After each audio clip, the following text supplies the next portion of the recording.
Comment faire un audit SEO en moins de 3 minutes? Bonjour et bienvenue chez le docteur. Alors aujourd'hui, je vais t'apprendre comment faire un audit rapide. L'intérêt de ce genre d'audit, c'est de pouvoir checker rapidement tout ce qui ne va pas dans notre site. Alors aujourd'hui, un site un tout petit peu spécial car il appartient à mes apprenants.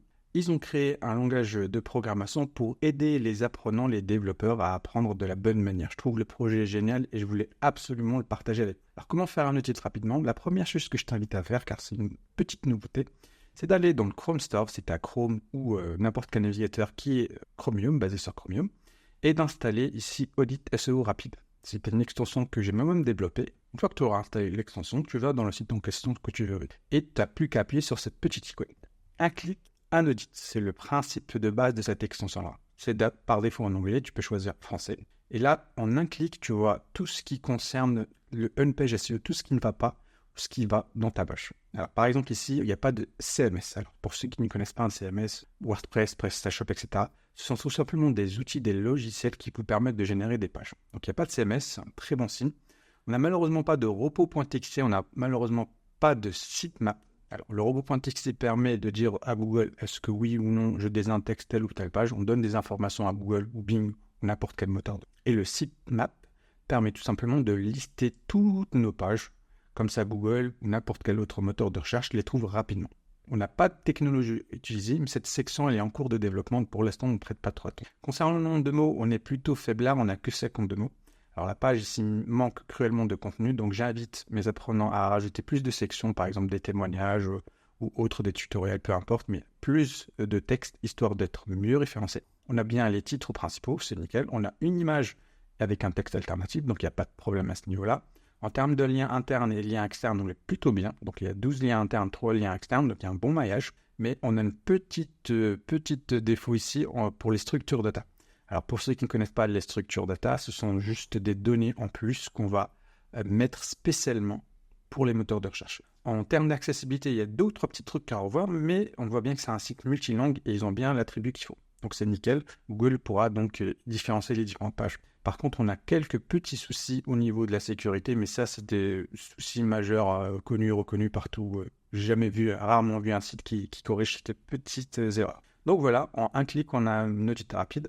Je rappelle que tu as un template Notion et tu as juste à cocher ce qui va pas. Par exemple, là, on a checké le SSL, on a checké les erreurs, ce qu'il y a de l'erreur ici. On n'a pas encore checké ça. On a checké ici les en-têtes. Et on n'a pas encore checké la vitesse. Donc, l'extension permet rapidement de voir ce qui va pas.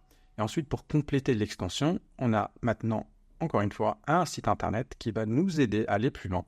Donc, on clique sur Docteur SEO et on colle le site qu'on veut tester. Hop, et on attend. Donc là, l'extension et le site donnent des informations complémentaires. Donc là, en termes de performance et de référencement et de bonnes pratiques, ils sont au top. Donc là, je vais lui mettre tout simplement, ils sont au top. Donc là, on est bien. Donc le site il est responsive, il n'y a vraiment pas de souci à ce niveau-là. Et on va voir juste les redirections. Donc là, pour voir les redirections, si tout va bien, on va voir éclat. On va faire un test rapide, comme d'habitude. On a le S, normalement, ça redirige bien vers le HTTPS. Ça redirige bien vers le HTTPS. On va rajouter juste un petit www. Voilà, normalement, ça va rediriger vers le HTTPS, nickel. Et le dernier test qu'on fait, www. Et on va enlever le S ici. Et normalement, on est redirigé vers la bonne page. On est bien. On va tester aussi s'il y a des gestions de page 404. Donc, on a bien 404 not found. C'est très bien. Mais ce serait mieux, ce serait top de faire une redirection 301 vers une page principale, par exemple la page d'accueil. Les pages 404 sont plutôt détestées. Pourquoi? Parce que c'est la fin. Et on fait perdre du temps à Google. Ils viennent, ils rentrent et ils sont bloqués.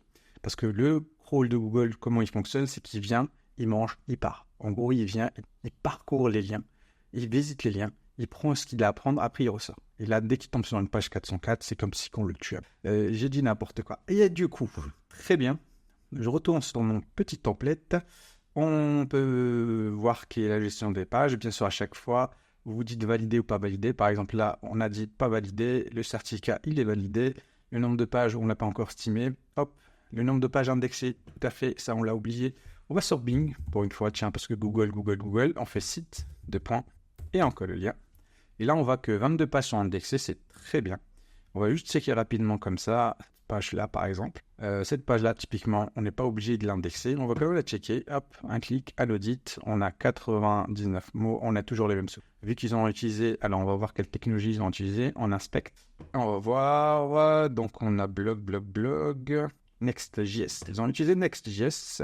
Ok, Connect.js. Donc, ils ont utilisé Next.js. C'est très bien. Donc, c'est les mêmes défauts en réalité. Une fois qu'on check une page, comme s'ils ont utilisé une technologie qui répète les mêmes pages, donc les mêmes défauts vont se retrouver à peu près sur les mêmes pages. On va juste checker notre page rapidement. Celle-là, c'est la même chose. Parfait. Donc là, vous allez voir à peu près les mêmes erreurs, pas de schéma markup, etc. Donc là, on voit bien, pas de schéma markup, à peu près les mêmes erreurs. On a un bon maillage, on a franchement une cohérence des liens. Très peu de mots, c'est dommage. Il faudra peut-être avoir une vraie stratégie de référencement par rapport à leur secteur. On n'a toujours pas de robot.txt, on n'a toujours pas de CMS, donc vous comprenez le principe. Je vous invite, si vous voulez tester la Chrome Extension plus le site internet, c'est 100% gratuit.